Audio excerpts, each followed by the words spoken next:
Kwina kulikonse kumene muli, abwenzi anga okondedwa, ndikulandirani pano pa Kumudzi wa Yesu Television. Khala nolandiridwa, mvera nomasuka, mmene tufuna tilowe mu phunziro lathu lina limene Mulungu atipatsa tsiku la lero.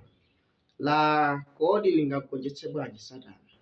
Ndingagonjetse bwanji Satana? Kapena ndingagonjetse bwanji mdierekezi? Tisanafike ku mawu athu owerengedwa, tingotseka maso tipemphere.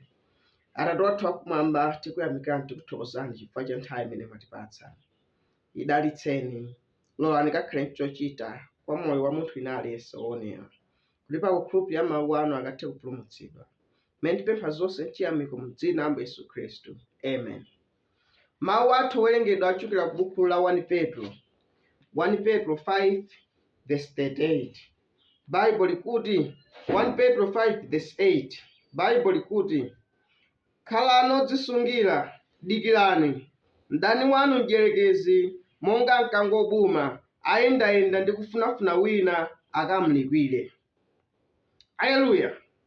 Ndiye mawu Mulungu akutiuza ife kuti mdani wathu mdierekezi amene akuti akuyenda monga mkango obuma, akuyendayenda kufunafuna wina akamulipire.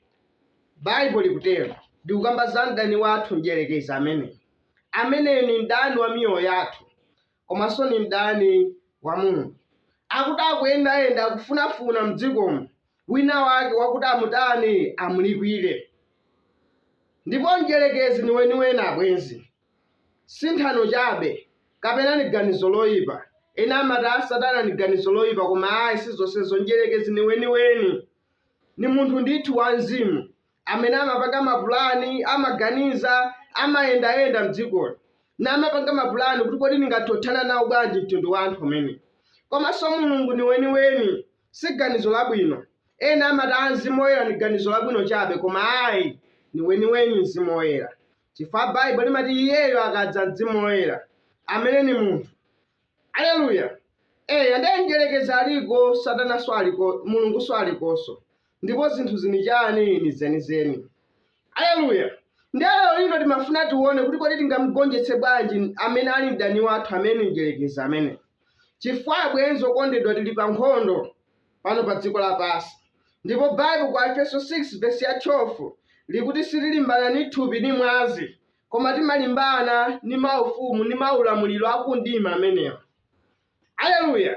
Ndiye ife ngati anthu pano pa dziko lapansi timene atikhala ozindikira za chimenechi, timafunika tione kuti kodi tingamugonjetse bwanji mdani ameneyu wathu amene ali mdierekezi amene. Aleluya. Ndiye nkhondo imeneyi imenyedwa pano pa dziko lapansi inayambire pano, inayambira kumwamba pamene Satana na angelo aja ananyengedwa, anamenyana ni Mulungu kumene chifukwa chowukira ufumu. Natamenyedwa kumeneko sanadzipezesonso malo awo mwamba, anagonjetsedwa ndipo anaponyedwa pasi pano pa dziko lapansi. Atamonyedwa pano pasi, nkhondo ija inasandulika kuchoka pa nkhondo ya Satana na angelo kubwera ku nkhondo ya Satana ni anthu ake a Mulungu. Aleluya. Ndiye ni mdani pano pa dziko lapansi abwenzi, tisamangokhala amene ni mdierekezi amene.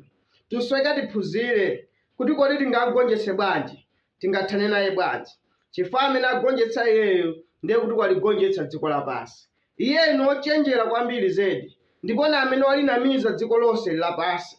Wanamiza anthu kaya ku America, kaya ku China, kaya mabanja, anthu ali pasi pa chinyengo chake. Ndipo timafunika timuone, timuzindikire, tione kuti kodi amamenya bwanji nkhondo zake. Ndipo ife tione kuti tingamubloke bwanji, ni kuti tingammenye bwanji. Aleluya. Ndiye Mulungu anatipatsa ife anthu mawu ake a Mulungu kuti likhale chida chomudani chomugonjetsera mdani amene. Mulungu ali ndi mphamvu zoposa Satana mdierekezi. Ndipo anthu ake adapatsa chani mawu kuyambira munda mwa Edeni muja kuti chikhale chida choti amutani amugonjetsere Satana. Ndipo ndi mawu a Mulungu tidzamugonjetsa Satana. Ndipo Satana chimene amaopa ni mawu a Mulungu. Mawu a Mulungu nthawi zonse kuna kulikonse amamugonjetsa mdierekezi. Pa cholinga china chilichonse, pa nkhondo ina iliyonse, mawu a Mulungu amamutani, amamugonjetsa. Ndipo uyu mwamuna wopa mtima Davide ameneyi tikumuonanso ku Masalimo 1:19 verse 11 akuti ndayika mawu anu mu mtima mwanga kuti ndisakuchimwire. Aleluya! Chinsinsi chake Davide akuti wayika mawu a Mulungu mu mtima mwake kuti asamuchimwire ndani? Mulungu. Ngati chida choti mdani amugonjetsere mdani woyipayo. Ndipo tikaona Ambuye Yesu Khristu amene anabweranso pano pa dziko lapansi ku Mateyu 4 kumeneku verse ya 4 timuonanso Yesu pamene adakumana ndi mdierekezi ameneyi anagwiritsa ntchito mawu a Mulungu omwewa kuti amugonjetsere Satana mdierekezi ameneyi. Aleluya! Iyeyo amangoti kwalembedwa. Pamene Satana atamuwuza kuti ngati muli mwana wa Mulungu sandutsani mwalawu ukhale chakudya, Ambuye Yesu Khristu anati kwalembedwa kuti sudzakhala ndi moyo ndi mkate okha koma ndi mawu ochokera m'kamwa ndani? Mwa Mulungu. Lilime kaya ulosi ka zina zonsezo, koma anagwiritsa ntchito mawu a Mulungu. Sinuti malilime, ulosi ndi zina zonsezo nzolakwika kapena mphatso zonse zazibwino, ndi zabwino ndithu, koma zimenezo Satana saziopa, chifukwa ni anthu lero lino amayankhula malilime, amanenera koma akhala moyo woyipa, moyo wovunda, wazigololo, wonama, wachinyengo, makhuluku ngati ena onsewo. Koma anthu oyankhula malilime, anthu onenera, anthu oyera mtimanso akhoza oyankhula malilime, koma pamenepo malilimepo sitingakhazikikepo kuti chimenecho ndiye chida chikhoza kugonjetsa Satana. Ayi, koma Satana chimene amaopa ni mawu a Mulungu. Aleluya! Nde kuti umugonjetse mdani wako chimakhala chofunika kuti mdani wako ujo umphunzire zofoka zake, komanso mphunzire chani ma strong point ake kapena mphamvu zake zolimba zake kuti zili pati, komanso zofoka zake zili pati. Azathu amene amachita masewera ankhonya amachita zimenezo, akamakakumana ndi mdani wawo mulini, iwowo amafufuza kaye mdani uja kuti kodi amamenya bwanji, kodi ni wadzanja lamanja kapena lamanzere. Aleluya! Kodi iyeyo amatembenuka bwanji, amatani, amaphunzira zonsezo. Ndipo akakhala boxer wazeru amatenga patena wina wake kapena anzake kuti azesera umenya ngati mmene amamenyera mdani wake uja, cholinga chakuti amphunzire zonse, kuti akakalowa mu bwalo la nkhondo lija, akakalowa mu ring mmene muja, asakavutike kumenyana ndi ndani? Ni mdani wake uja. Ndiye mdierekezinso naye anatiphunzira ife anthu, anachiphunzira chida chimene Mulungu anatipatsa chimene mawu a Mulungu, anachiphunzira bwino lomwe kuti kodi chidachi chimagwira ntchito bwanji, nanga ndingathe bwanji kuti niagonjetse anthuwa, kuti nialande chidachi kapena achotsedwa chidachi niagonjetse. Aleluya! Chachikulu chimene amachita Satana kuti atigonjetse ni kuti tiyiwale mawu a Mulungu mmene adatiphunzirira ife anthu, tiyiwale mawu a Mulungu. Tikakhala kuti tayiwala mawu a Mulungu timapeza kuti unama, tikhoza kuchita chigololo chifukwa tayiwala mawu a Mulungu, tikhoza kuba, tikhoza kuchita ukhuluku akatangale chifukwa tadziyiwala. Anthu amachita tchimo akadziyiwala chimene ali. Aleluya! Koma Davide akuti ndabisa mawu anu mu mtima mwanga kuti ine Satana sakuchimwire. Ndipo pesa mdierekezi amatiwerenga mwanjira choncho sitimasweka tiziyiwala mawu a Mulungu azikhala pa mtima pathu, mmalingaliro athu. Baibulo tilolani malingaliro madali mwa Khristu akhale mwa ndani? Akhale mwa ife. Aleluya! Kuti atiyiwalitse mawu a Mulungu, Satana amatibweretsera zinthu izi za dziko lapansi. Baibulo kuti munthu amene akonda zinthu za dziko lapansi kapena dziko lapasili, chikondi cha Mulungu mwa iye chani? Mulibemo. Masiku ano kuli mafilimu a dziko, kuli zinyimbo za dziko zambirimbiri. Ndiye tikakhala kuti tuyika ubongo wathu, malingaliro athu ku zinthu zonsezo, mawu amaulukamo m'malingaliro mwathu. Chifukwa chimene chimakhala mkati mwanu ni chimene mmadyetsera. Ngati mudyetsera dziko lapansi muzingokhala dziko. Ngati mudyetsera mawu a Mulungu, kati mwanunso muzikhala chani? Mawu a Mulungu. Muzikhala opakira ndi zida zakuti mukakumana naye mdani wanu kwina kulikonse mumudani mumugonjetsa. Koma Satana anadziwa za chimenechi, mawu mwake anapanga njira tiyalande mawuwo, tiyapangitsa adani ayiwale, tiyalande zida, tikalanda zida tiwatati wagonjetsa. Aleluya! Ndiye Mulungu adatipatsa ife mawu ake, ndipo iye sangasinthe pachani? Pa programu yake. Chifukwa iye Mulungu Satana sasinthika ni programu yake. Aleluya. Ndiye china chimene adaphunzira mdierekezi kuti atigonjetsere ife ku mawuwa kuchita chathuchi nikutipangitsa ife kuti tizidani tizipangalizoni tizilingalira ku mawuwa. Aleluya. Satana amafuna atipatse kuwala kwina kwa paderadera kuposa pa chimene mawu a Mulungu akufotokoza. Ife ntchito yathu ku mawu a Mulungu nchakuti tizingowakhulupirira osati kuwafotokoza kuti atipatse kuwala kwina kosiyana. Aleluya. Ndipo Satana anachita zimenezo kwa Adamu ndi Hava munda mwa Edeni muja. Chifukwa Mulungu anawuza kuti akhoza kudya zonse za mtengo wa munda muja, koma chipatso cha mtengo wapakati chodziwitsa zabwino ndi zoyipa Satana asadye chimenecho. Koma Satana anabwera kumene kuja. Atabwera Satana anawuza kuti iyayi adabwera pa mawu omwewo koma anapangitsa kuti alingalire. Akuti audziwa Mulungu kuti mukati mwadya mufanana naye, mukhala odziwa zonse, ngati kuti afuna apeze kuwala kwina kwatsopano. Aleluya. Hava inde anayankhira anati Mulungu adati tikadya tidzatani tidzafa. Iye adati iyayi simudzafa.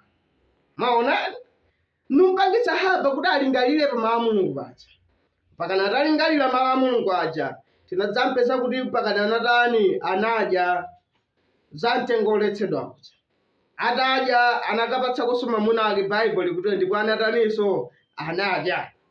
Mona kumeko ndiye kunali kugonjetsedwa kwa chani kwa wanthu chifukwa anayesera kuwalingalira mawu aja, kuwafotokoza mpaka adadzipezeka okha kuti atani achita choletsedwacho. Ndiye Satana ameneyu akadayichitabe tekiniki mpaka na lero lino. Aleluya. Bible limatiuza kuti sikuyenera mkazi kuti avale chovala cha mamuna, komanso mamuna avale chovala chani cha mkazi. Mulungu amaletsa kuti akazi azivala matrauza mmene akuchitira mu mzindamo, koma Satana amabwera pamene paja nkulingaliritsa kuti kuliso matrauza achikazi mwakuti mukhoza matsutsa choncho, koma inu nomwe m'matchalichi mwanu kalekale zimenezi simmalola, mmalini tchimo, koma pano muzilola chifukwa chani? Chifukwa Satana adakulingaliritsani mwakuti akhozonekanso bwino choncho. Iye ayisaoneka bwino. Trouser ni lachibambo, dress lachichaninso lachikazinso. Mawu a Mulungu amaletsa nkomwe kuti akazi atani alalikire. Akuti Yehova amanyansidwa nawo akazi kuti atani alankhule mu mpingo oyera mtima. Akuti iwo amene akhale pansi pachani pakumvera. Bible kuwana Korinto 14 luyankhula ziti za zimenezi zakuti Yehova amanyansidwa nawo oterewa. Ndipo Paulo achita challenge akuti kaya wina adziyesa kuti ali mneneri kaya ali ndani adziwe kuti lamulo lochokera kwa ndani? Kwa Mulungu. Akuti ngati wina akhala wosazindikira musiyeni akhala osazindikira. Ena amati amangoletsa phokoso kwa Korinto amasokosera akazi. Chabwino phokoso lanji lonkosokosera akazi wokha. Chabwino likapitanso ku 1 Timoteyo kuti Timoteyo atuzanso chimodzimodzi akuti ine sindilola mkazi kuti atani aphunzitse. Bible lonse ili mulibe akazi olalikira. Tikapita ku chipangano chakale asembe amakhala na amuna okhaokha Aaroni. Ndipo Ambuye Yesu Khristu pobwera pano pa dziko lapansi ausankha akuphunzira ake 12. Amenewa 12 amuna okhaokha. Ndipo tikaona atumwi akukhazikitsa matchalichi tumikira uthenga umwaza na amuna okhaokha. Chifukwa amene dongosolo la Mulungu. Ndipo m'matchalichi mwanu mukalekale mmazitsatira zonsezi. Koma pano mubwera mukuti akuli jenda akazinso akhoza kukhala chimodzimodzi ngati amuna. Koma Mulungu amasamalira mawu ake na amuyati timasweka ife tizingo atati zingo akukhulupirira. Mukuti amkazi nayenso akhoza kupulumutsanso munthu. Koma auchita zinthuzo kunja kwa chifuniro cha Mulungu. Auchita zinthuzo pansi pa thembero achani la Mulungu. Ndiye mukhozaona abwezi zimene mdierekezi watigwirira. Aleluya. Watigwira. Koma tikabwera ku mawu, tikabwera kuchita chathu, nabwera pa zimene Mulungu adanena, Satana ayenera athawe. Azindika kuti anthu aja chizindikira chida anyamulanso mawu ati. Tiye ndikheni pa mawu. Mulungu atilandira. Mulungu ni mawu. Bible kuchivumbulutso 22 kuti munthu asaonjezera asachotsere ku buku la chilamulo ili. Ndipo akatero akachotsera adzachotsedwanso mu mtengo wamoyo. Akaonjezera nayenso miliri dzaonjezedwa pa ndani pa iye. Ambuye akudalitseni.